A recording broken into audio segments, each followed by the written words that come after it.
Naka-prepare na lahat ang ating lutuin para sa chop suey.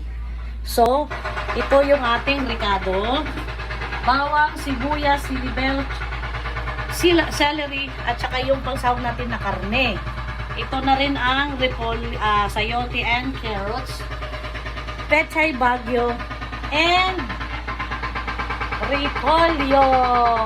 Okay, let's start cooking!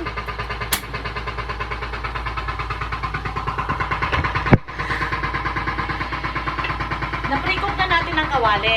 Ang ingay, no? Ay, naku, itong kapitbahay namin. Tagal na yan.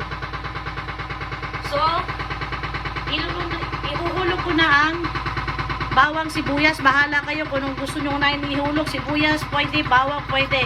Bahala kayo.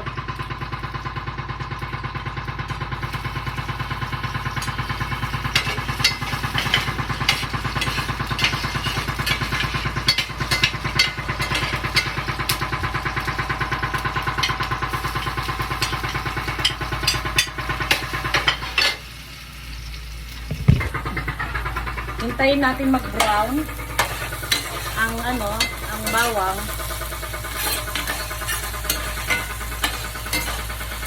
Ayan.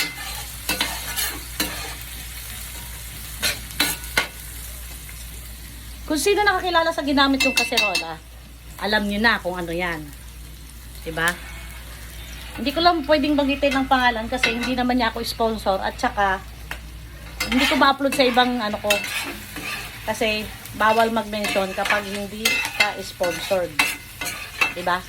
Kaya tignan niyo na lang sa ganda ng kaserolang ginamit ko. Ang lapad, 'di ba? Ang lawak. Yan ay walaan niyo. PM kayo kung gusto niyo malaman kung ano kaserola ang ginamit ko. Bye-bye.